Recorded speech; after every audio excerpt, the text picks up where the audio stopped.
Bhattale, Swayam Rupa Kata Mahyam Dadanti Swapadantikam, Bandeham Sri Guru, Yuta Padakamaram, Sri Guru Vaishnavam Sri Rupam Sagrajatam, Sahagana Raghunath Vitam Tam Sachipam, Sadhuitam Savadhutam, Parijana Sahitam, Krishna Chaitanya Tepam, Sri Radha Krishna Padam, Sahagana Lalita, Sabishakhan Vitam Cha, He Krishna Karuna Sindhu, Dina Bandhu Jagatpate, Gopisha Gopiyakanta, Radha Kanta Namastute, तप्त कांचन गौरांगी राधे वृंदावनेश्वरी वृषभानो सुते देवी प्रणमामि हरिप्रिये वाञ्छाकल्पतरुभ्यश्च कृपा सिन्धुभ्यश्च पतितानां पावनेभ्यो वैष्णवेभ्यो नमो नमः। जय श्री कृष्ण चैतन्य प्रभु नित्यानंद श्री अद्वैत गदाधर श्रीवासादि गौर भक्तवृंद। हरे कृष्ण कृष्ण कृष्ण हरे हरे, हरे राम राम राम हरे हरे। नीलाचल निवासाय नित्याय परमात्मने बलभद्र सुभद्राभ्यां जगन्नाथाय ते नमः। So in this chapter, in fifth chapter basically,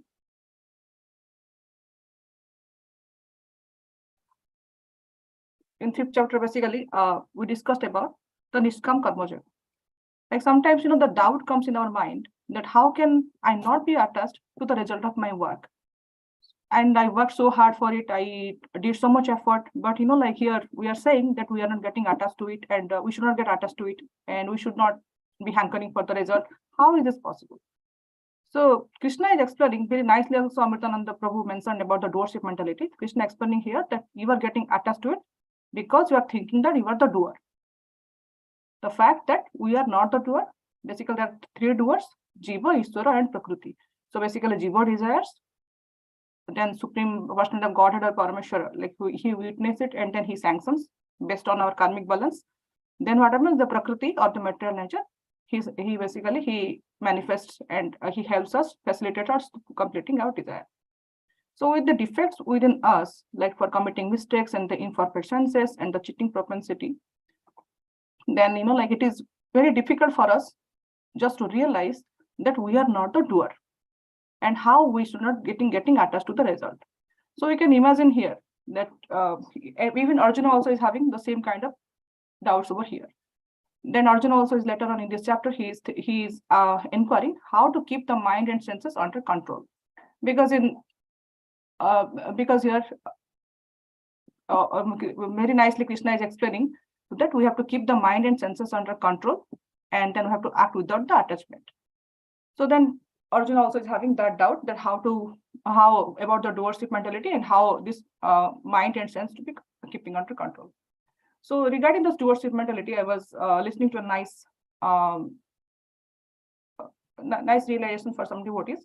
They was like, we sometimes we think that yes, I am doing this, I am behind this, I did that. This feast I am planning to cook, preparing a nice grand feast. I think that yes, I am the best person to do it. I am doing the best ringarer, and everything this World Cup is happening. Whatever is anything is we see that we think that some person is behind it, but really is that person behind it? So we can imagine here that also Prabhuji also explained in the fifth chapter also, like Mitrananda Prabhu also explained that without God's sanction, a leaf also cannot move here and there, a leaf also cannot go here and there. So when Hanumanji went to Lanka and he burnt the entire Lanka, so we can think that did Hanuman himself went to burn the Lanka? Did Ramji tell him that Hanuman, you go and you destroy the Lanka? Ramji also did not tell Hanuman that Hanuman, you go and you do this devastation, you do this. Hanuman also did not think that, yes, Ramji did not tell me if I have to do something, how I'm going to do it. He is also meditating. But what happened? It was basically what Ravana actually ordered his soldiers that yes, put some fire on the tails of this monkey, because the tail is very dear to this monkey, so that if the tail is not there, then this monkey's pride will get crushed. So what happened at the end? Ravana's pride get crushed, whole Lanka was burnt. So we cannot imagine basically who is behind it. Without Lord Ram's sanction, nothing happens. So Hanuman at the end became a hero without even Hanuman knowing about it, without even Ramji telling about it. So basically, we can from this example, we can understand here who is basically the real doer. Now, towards the end of this chapter, Krishna also very nicely explained about the peace formula. Like we have so many tension around here. Now this war is going on, some long time it is going on. Everywhere there is, so many anarthas are going on, people are distressed. So Krishna at the end of the chapter 5, he has given a nice peace formula. If the entire world follows that peace formula, there will be happiness all around. Basically, the peace formula is Krishna is saying, Bhuktaram Jagatapasam Sarvaloka Maheshwara Suhrudam Sarvabhutanam Gyantamam Santi Richati. What is the peace formula? We need to understand and keep it by heart that Krishna is the supreme enjoyer. He is the ultimate beneficiary. He is the ultimate controller, and he is our best friend. Now, in this chapter 6, where Krishna very detailedly describes about Ashtanga Yoga. And Ashtanga Yoga is one method of the yoga practice just to realize or connect our soul with the super soul. So in chapter 5, Krishna very preliminarily he explained that yes, Arjuna, there is another method also. This is called Ashtanga Yoga. In that, you control the mind, and then also you can also connect. You can also advance in the inner connecting with the Supreme Personality of Godhead. Basically, your soul and super soul can be connected. So this chapter 6 is divided into these 4 sections. The first one is how, Krishna is saying that your mind can be your enemy or friend, and he's advising how one can advance in the Ashtanga Yoga.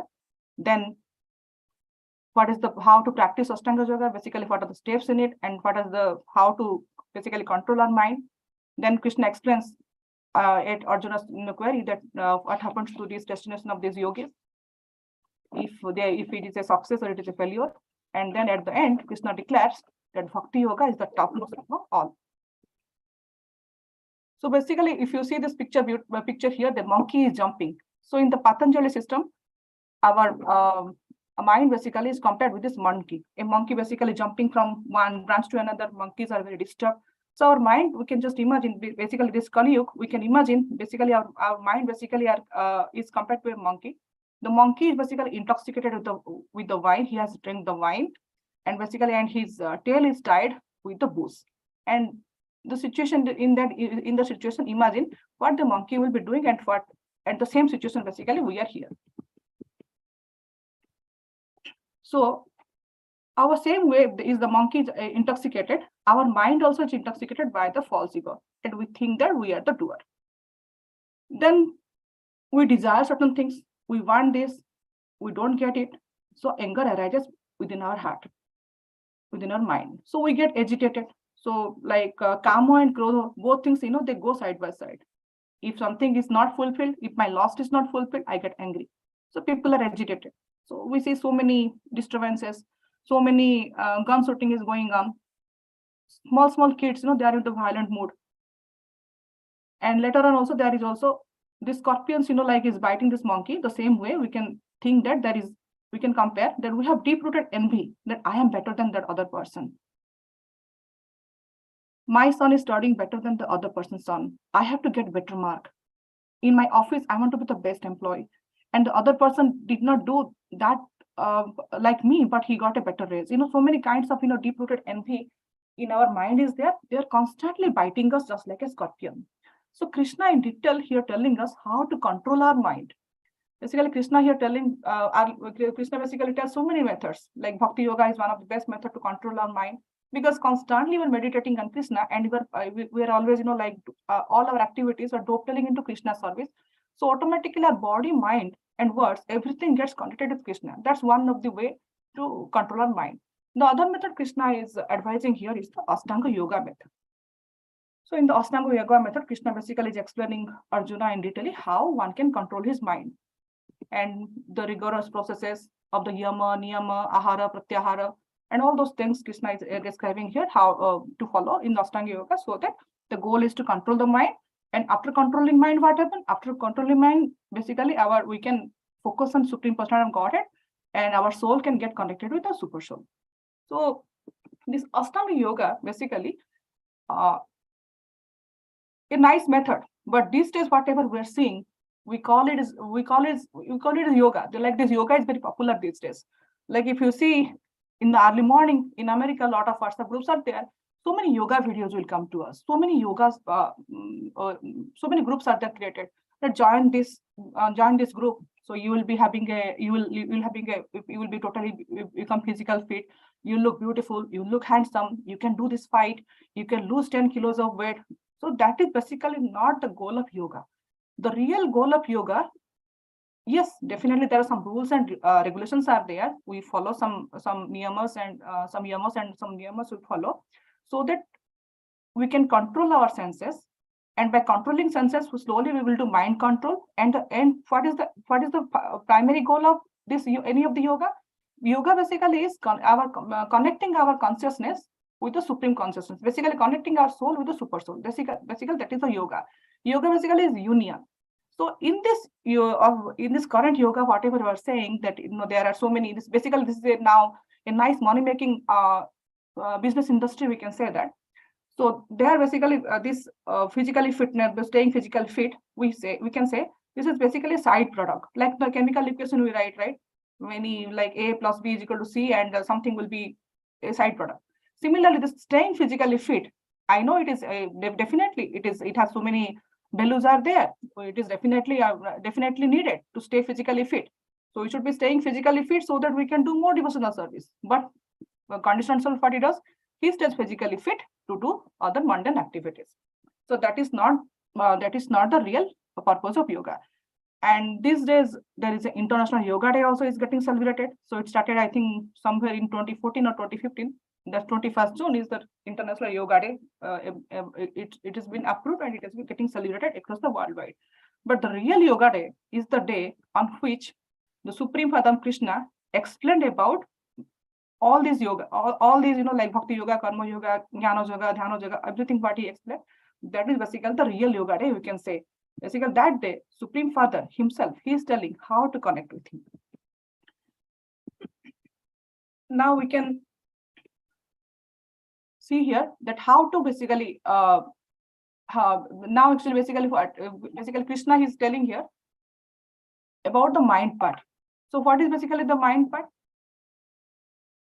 Sometimes, like there are so many instances, you might be hearing two voices inside you. One voice is telling, do this. Other voice will be telling, no, don't do this. If you do this, problem will happen. Like sometimes, a thief will be stealing. The inner mind will be telling, no, don't steal. Other mind will be telling, okay, steal. Nobody is going to see you. Similarly, a smoker will be there in this picture. We see a smoker is smoking. When the smoker is initially smoking, he reads in the pump cover of the packet, yes, that no, smoking is injurious and you will get lung cancer. So he knows that yes, if the voice is saying from behind, no, don't smoke, you will get cancer. The other voice is saying, no, go ahead and smoking. Your friend is doing, your boss is doing. If you smoke, and you can get an opportunity to hang out with them, you will have nice association, your social status will increase. So like then you need to decide actually to what we should listen. So if our mind is controlled, then it is good. Otherwise, the uncontrolled mind, what will do? It will ask us to take a wrong path. So here in Bhagavad Gita 6.5, Krishna says that one must deliver himself with the help of the mind and not degrade himself. The mind is our friend and the mind can be our enemy. Now, in the next verse, Krishna is giving a general advice to everybody that yes, mind can be our best friend and mind can be the best enemy also. How the mind can be best friend? Now, for those who has conquered the mind can be best friend. And who has failed to conquer the mind, basically mind will then drive you, then the mind becomes the greatest enemy. Now you see this picture I have taken, this is because basically the Indian Railway.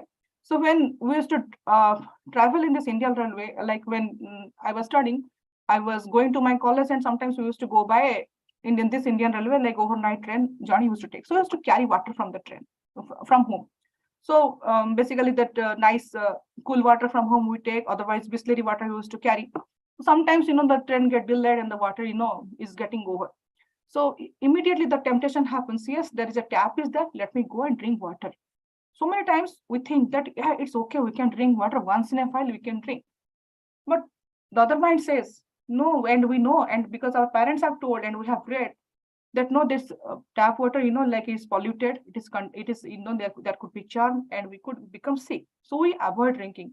So that time, the good intelligence, basically, it carries forward and we take a right decision because we are conscious about it. So now, sometimes, like to take good decision, what will happen? So we need to have a right set of mind. How the right set of mind and intelligence will come? It will come by the good association. How the good association will come? By reading nice books, watching nice things. So like when these days we see in the kids, they're watching so many video games. So there is a statistics, like there are so many like violence happening with the kids. The kids are using guns. From what? From where they're learning all those things? The kids are taking guns to the school. They're learning all this from these video games. There is a survey that so many video games, how they're polluting the mind. This is about the US side culture. India, if we see small kids, they'll be walking on the street. They'll be holding a small cigarette or bidi in their hand. Why they're getting it? How? And they're thinking that they're looking very cool. Why? They see in the movie, in the Bollywood movies or in the Tamil movie or Telugu movie, they see that hero is basically holding a small bidi or cigarette in his hand and he is smoking. Like, with due respect to our movie heroes, like our Sri Rajnikantji, he will be holding he will be smoking and he will be throwing. In some of the movies, he will be throwing, and in the meanwhile, some villains will come and he will hit them. After some time, he will be hitting and he will be coming back, and the same cigarette or cigarette first will be throwing upside. It will be coming and will be holding it. So the kid from the childhood, he feels that yes, it is very cool because my parents and my whoever are sitting next to me, they're clapping and they are all shouting, yes, Rajini, you did a wonderful job. He thinks that is so cool and that is so wonderful. So in his mind, that has been established. So his mind basically is telling him in childhood days, yes, he can also do smoking and he can also look cool and he can become a superhero like this Bollywood movie hero. So instead, if we educate these kids with nice real hero examples like our Hanumanji or Lord Sri Ram or Arjuna or Krishna's example, then the things will be different. They will get the moral code values, what is the real good civic values. They'll understand everything. And at the right time, with the right consciousness, they will get the right decision. So then their mind will be the best friend. Otherwise, their mind can be the greatest enemy. So there are different methods to train our mind. Here, Prabhupada very nicely explains in the purport that Krishna is saying that one can train the mind through the Ashtanga Yoga or through the Bhakti Yoga. But how in the Krishna conscious method or the Bhakti Yoga we train the mind? Because we constantly follow these 9 Navada Bhakti and we constantly meditate on the Lord. We cook for the Lord and we prepare garland for the Lord. We hear the discourses and we do sadhu sangha. We visit holy places. So many things we do, and always meditate on Supreme Person of Godhead. If we don't meditate also, we see that our dear other friends or senior devotees, they're meditating. We go Sunday in the feast to the temple and we see how others are engaged. And honestly, to be very honest with my sharing, like if Sunday I miss any Sunday feast, it definitely affects me. My whole next, all the 5 days totally gets affected. So I try not to miss any Sunday feast lecture. I see the other devotees, how they're caring, how they're concerned, how they're nicely sitting in a sangha, how they're chanting, how they're listening. Basically, something what is dormant in my mind, immediately the spark actually it's fans to spark, and again on Monday onwards, I'm in a good note. And also we get so many nice association, so many nice loving devotees are there. So we get nice sangha out there. So here Krishna is saying that any yoga you do, the yoga basically helps in controlling the mind. So our mind can be healthy and unhealthy. So when our mind is unhealthy, we do so many anarthas. Basically, the 6 anarthas are there. If our mind is unhealthy, we slowly become the servant of them. And if we have a mind is unhealthy, so like we are in an angry mood, we are agitated mood, somebody will bring us a nice plate of rasgulla or gulab jamun or nice rikhand. We will see it. We won't feel like eating because the anger is agitating us. We'll try to find fault in that. But if our mind is happy and we are happily situated, we are kind of a healthy mind, then even the simple dal roti also will look very divine to us. So there's a nice good example all our senior Vaishnavas share about is there's how to understand, how to basically look at things with a healthy mind or a unhealthy mind. Suppose there is a glass is here. The glass is water is filled towards the half of its height. So one way to look at it is, if that yes, this glass is half empty. Immediately the focus goes, who drank the other half? We won't see that yes, half of already is there for me. We won't see that. Immediately the unhealthy mind will start complaining, oh, this is half empty. So this kind of like mindset, people are always pessimistic. They are always in a whining nature. They complain a lot. They never, if you give them a good, nice relationship of a brother and sister or a husband and wife with the top with like a nice devotee association also, with an unhealthy mind, basically they will break everything. But when a healthy state of mind, the person will see and he say, yes, there is, the glass is at least nicely half filled. I am so grateful. I can drink it now and my thirst will get quenched now. So this kind of person, he becomes very happy that whatever they get, they don't complain. They're basically optimistic. They have a positive mindset. They are always thankful to the Supreme Personality of Godhead that yes, this is what I have achieved and I am so thankful to you.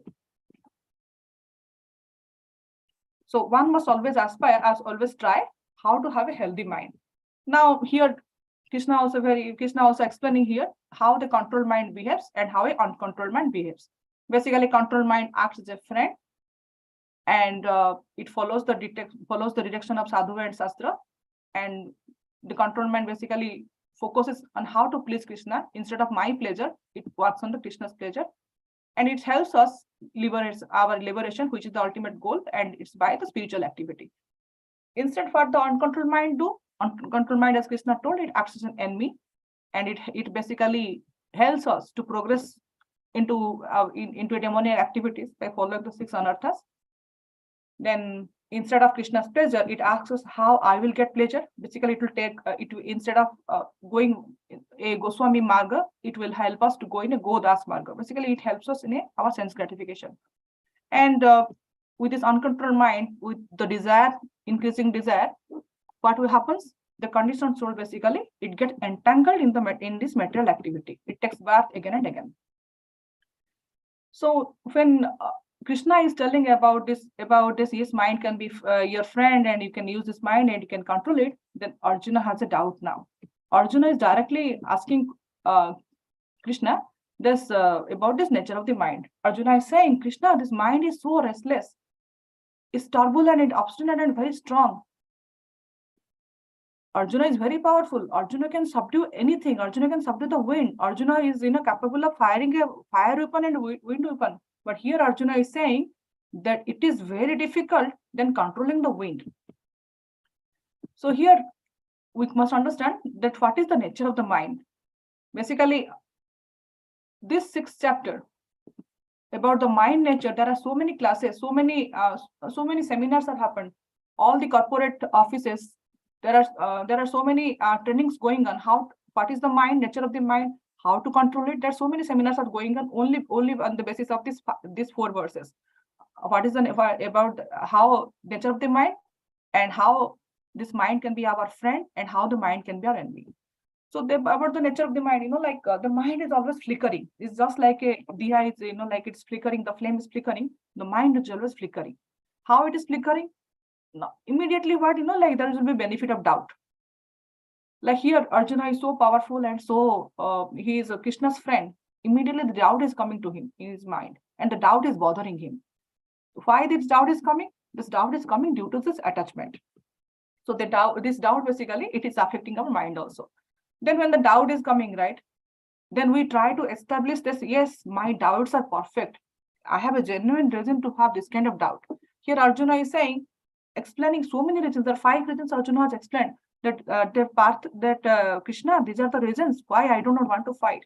And he is my senior, he is my guru, and if I kill them, I will having this many anarthas and I will commit sin, and we will be having Pudakya. So many examples, Krishna, so many justifications Arjuna is giving. Like giving just to establish his doubt, just to justify his doubts. Then second one is, Krishna says here, turbulent. So sometimes, what happens, like mind is telling us, yes, do it. Like sometimes when we're kid, our parents tell us, no, don't do this. you don't watch TV at night after 9 o'clock or 9:30. Don't watch it. So our mind is so turbulent, so stubborn. We break all the boundaries and we do something so that our selfish desire gets fulfilled, and we'll do some means so that it will convince other will just go down and do that activity just to fulfill our selfish desire. And the mind is also obstinate and strong. Once we decide, it's very difficult to undo it. We just hold on to it. Yes, I have to do it. I have to do it. So there are some kids are there, they want to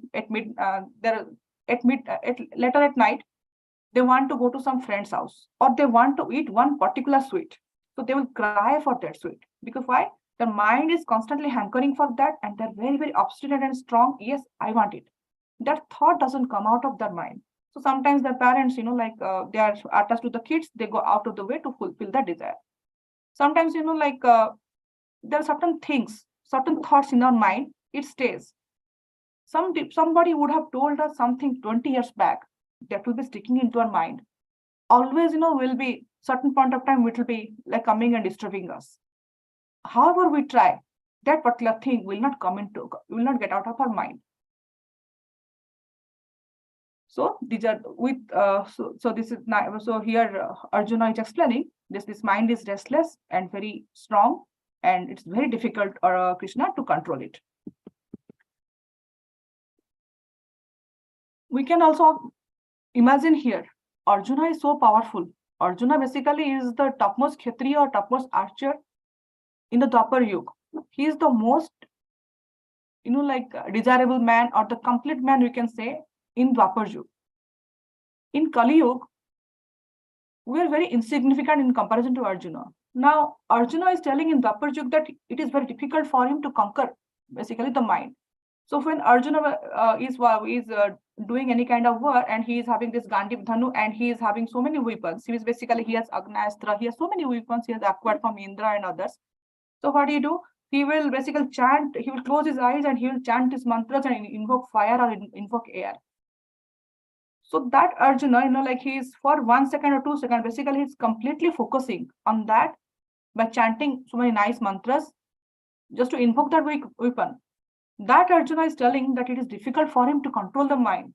So we can imagine what is the situation of us. Our mind is so flickering. Our mind is, jumping here and there all the time. Today I want this, tomorrow I want that. And we are so insignificant in comparison to Arjuna. Like if Arjuna is telling the mind control is challenging, what about us? Now to answer this, Krishna is very wonderfully explaining that yes, mind control is impossible, but there is a method. If you follow that, you can make impossible to possible. Arjuna inquiries, what are the two methods? Krishna says that by practice and by following the detachment, you can control the mind. So Krishna is saying here,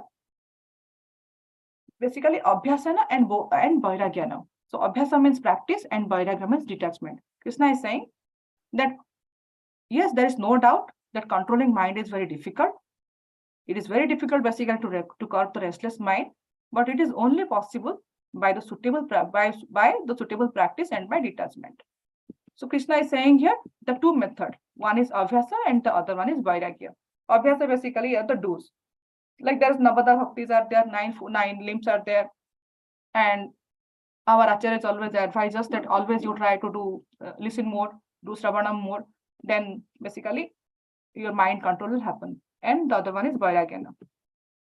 Like whatever is favorable to our Krishna consciousness movement, follow that, and whatever is unfavorable, don't follow it. Like suppose we have to get up early morning to join a japa call so that we can nicely complete our japa in the morning. So what we should do? We should sleep early so that we can get up early. But sometimes our mind says us, 1 hour Saturday night live, we can see FIFA World Cup is going on, let me watch. Yes, it's okay. It's one day. Like that, like we get slowly carried away. And morning we get up late. We cannot finish our chanting, and we do our morning chores also late. Not only the spiritual activity, our material activities also get delayed. So we need to understand what are the don'ts to us, and we should detach our mind from these unfavorable activities. like Rupa Goswami says here that anukulesha sankalpam and pratikulesha varjanam. So whatever is not favorable to us, we should renounce them. Now, here Prabhupada in this purport has explained about the Ashtanga Yoga also. Basically, there are 8 limbs of Ashtanga Yoga. There are the Yama, Niyama, Ashan, Pranayam, Pratyahar, then Dharana, then Dhyana, and then Samadhi. So basically, the Yama and Niyama are basically the do's and don'ts, like follow the regular practices of the Suchi, and then Ahimsa, vegetarianism, all this, like comes under this. So without Yama and Niyama, we cannot progress in the Ashtanga Yoga. But these days, whatever the yoga practices outside, they don't ask about this Yama and Niyama. They don't talk about these do's and don'ts. Directly you go and admit it. They'll tell you, do this exercise, do that exercise, you will lose 10 pounds of weight. There are 2 types of exercises out there. One is the bodily exercise and another one is the pranayam, the breathing exercise. So with this asana and the pranayam, and here, and for this Ashtanga Yoga, basically Krishna is explaining to Arjuna that you have to go to a secluded place. You cannot do that inside your house. You have to go to a secluded place and you sit there on the kusa grass, and you before that you do this asana and pranayam and pratyahar. Basically, you control on the diet, and you stay alone, and then you fix. Once you are basically at this level of following these rules and regulations, then when you fix your mind on the form of the Lord, and as you progress slowly by following or by focusing on all limbs of the Lord, what happens that you go into the trance stage. Now we can see that in this yoga it is very difficult and it is very challenging. Yes, yama and niyamas are okay, that yes, to some extent we can follow it. Then there are certain things are there, like this pratyahara part. How, to what extent we will do this pratyahara part? Pratyahara basically self-control.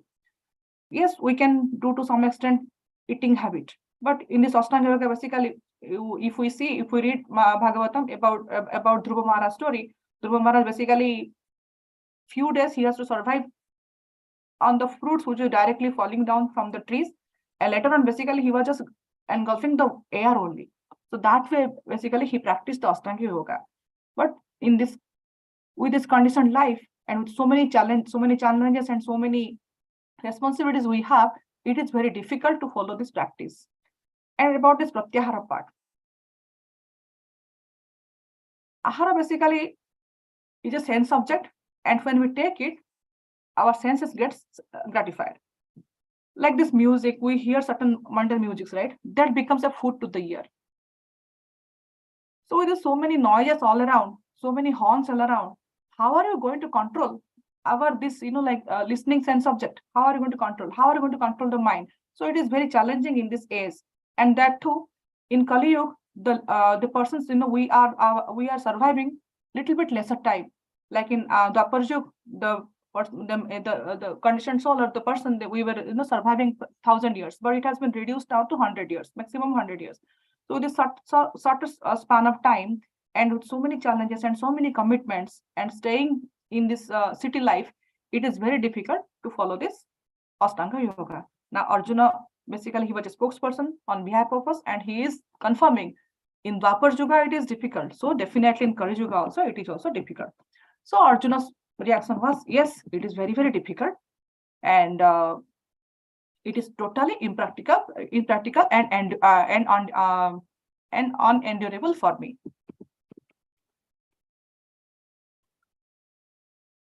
Then later on, Krishna is explaining to Arjuna that later on also Arjuna is also having a doubt that Krishna, you are talking about all this yogic practice to me, and what happens if this yogi basically who is advancing by renouncing his material activities, if he's advancing in the spiritual activities, but what will happen?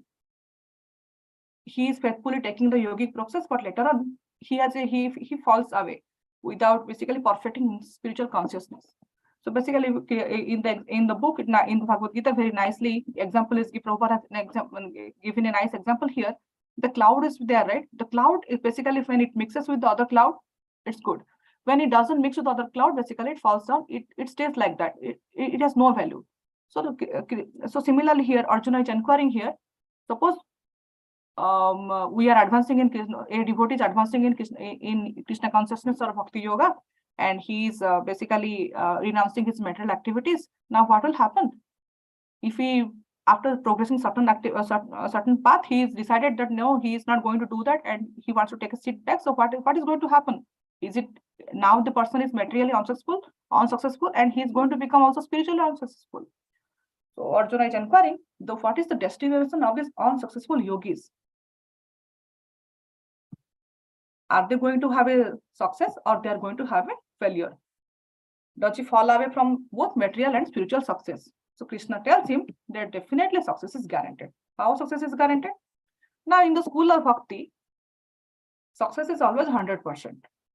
So suppose you are reading in a nice prestigious school, or Ivy League school, or Oxford University, and you hold a PhD degree. Then you leave your body. You think that you will come back and have a life, and you will start from the PhD degree. No, it doesn't happen like that. You have to again go to kindergarten or pre-K again to study. But in the school of bhakti, the spiritual credit is never reset to zero. Basically, wherever you left, in the next life, you are going to start from there. So in detail, Krishna is explaining to Arjuna how this is going to happen. So Krishna is describing here in this next 5 verses. Krishna is describing from 40 to 45 verse. What is the destination of an unsuccessful yogis?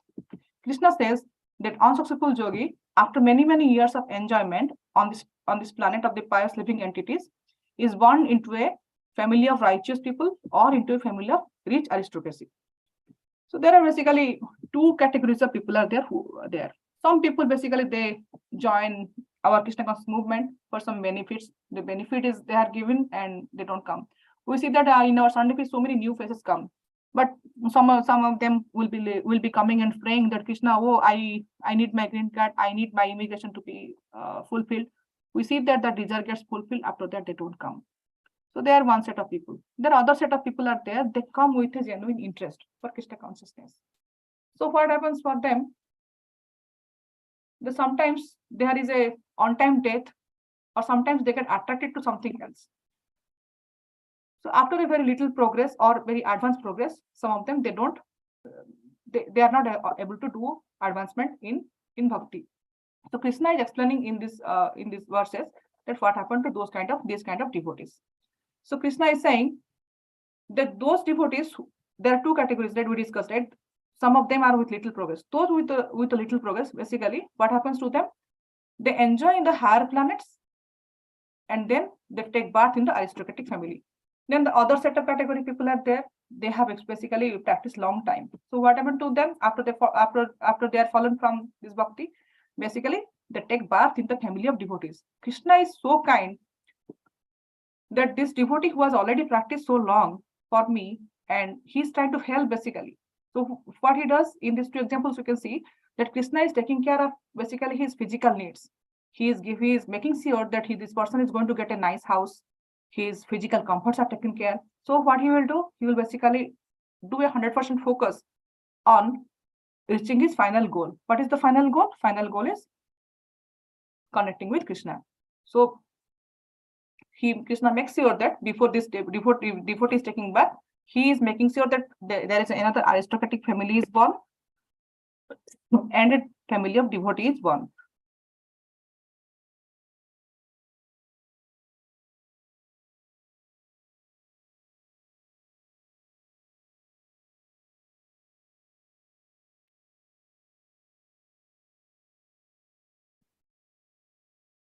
So at the end, Krishna is declaring, at the last verse, Krishna is declaring that what is the best yoga. So basically, what is yoga? Yoga is basically linking our consciousness with the supreme absolute truth. And there are 4 ladders. This yoga. One is the karma yoga, one is jnana yoga, then another is dhyana yoga, then there is bhakti yoga. So one must ask what is the best yoga? Suppose the father is having 4 sons. We have to ask father, who is the best son? So father can only answer. So here Krishna himself is answering what is the best yoga. So in the last verse, Krishna is saying here,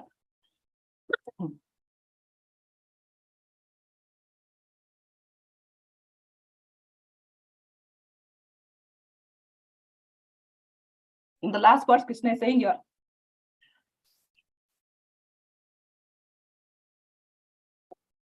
Shraddhavan bhajate mam, yomam some yokta tamamatah. Basically, Krishna is saying, of all the yogis, the one with great faith, who always abide in me and thinking of me with himself and renders transcendental loving service to me, he is the most intimately united with me in yoga and is the highest of all. That is my opinion. So Krishna himself is saying here, rendering transcendental loving service to him is the best method. Yes, Krishna, this chapter is named as Dhyana Yoga, and Krishna is talking about Ashtanga Yoga. All the yogas, whatever we are discussing here, whether it is a Karma Yoga, whether it is a Jnana Yoga, whether it is a Bhakti Yoga or Dhyana Yoga, the ultimate goal is how to connect with Supreme Personality Godhead Krishna. So with this, we would like to end today's summary of Bhagavad Gita. If you have any comment or anything, maybe we can share now. Thank you so much. Hari Bol.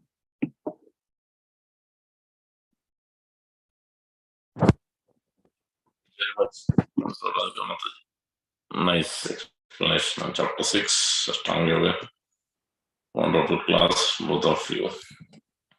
Dear devotees, anyone has questions? Let me unmute.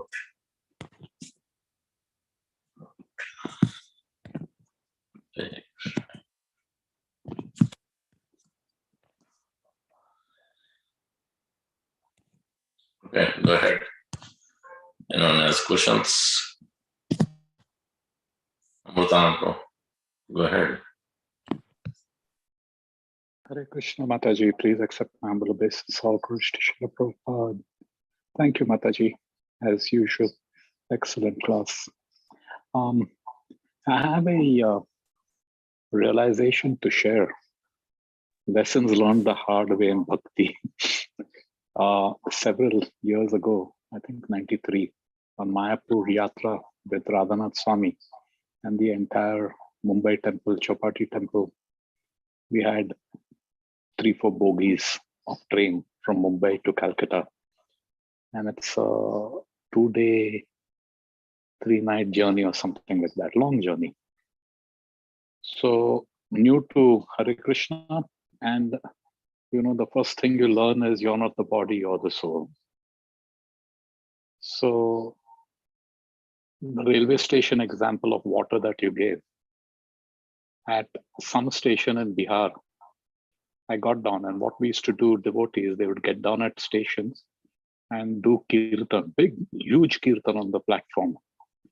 And, everyone would join in. So on one such platform, I was feeling really thirsty, and I went to the railway tap water. And my mind was saying, no, you'll fall ill. But then the spiritual instruction, which I had, you're not the body, you're the soul. I said, no, I'm not the body, I'm the soul. All these illnesses and all is of the body. And I drank that water. And sure enough, the next day morning, when we reached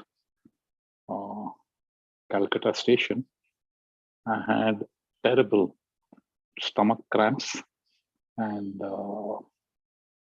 upset stomach. And for 3 days, it was a 10-day yatra. 3 days of the yatra, I was just in the bedroom. Mayapur, we couldn't go out, do nothing. And Adhikesha Prabhu, one of the counselors, who introduced me to Krishna consciousness. So then he explained what it means, you're not the body and you're the soul. So the lesson learned is that sometimes we get these spiritual instructions, we get spiritual knowledge, but for proper understanding, we need Vaishnav's guidance. Otherwise, it could be work detrimental to us, as in this case, you're not the body, you're the soul. So when you gave this example, it brought back those memories, Mataji. Thank you, Hare Krishna. Thank you so much, Prabhuji. Very nicely explaining about this. Like when Surabhi was small, she learned from you. You are not the body, you are the soul. Say Nitai Gora Hari Bol. So till today, when in our house, anybody says, you are not the body, you are the soul, somebody will tell from the behind, Sanitai Gora Haribol. This is your Sunday school mantra, I think, long time back. Yes, I learned that the hard way. Thank you, thank you, thank you. Okay, we are 8:33. Thank you. Any others? Maybe one more question or something. That's about. We'll have to end a little late. Okay. I think we'll conclude. Panchakalpatarubhasya kripa sindhu bhayavacha padita पतितानां Bhavanebhyo, वैष्णवेभ्यो Vaishnavebhyo Namo Namaha. वैष्णवेभ्यो जय Jai, Palki Jai, Bhagavad Gita. Thank you Jai. for your participation. Hare Krishna.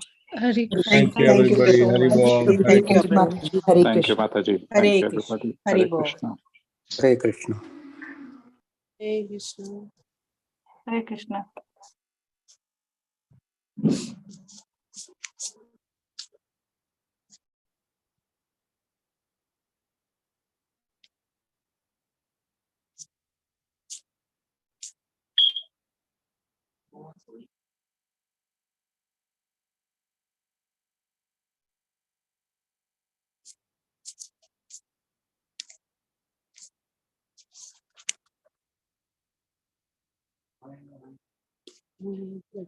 Because I just want to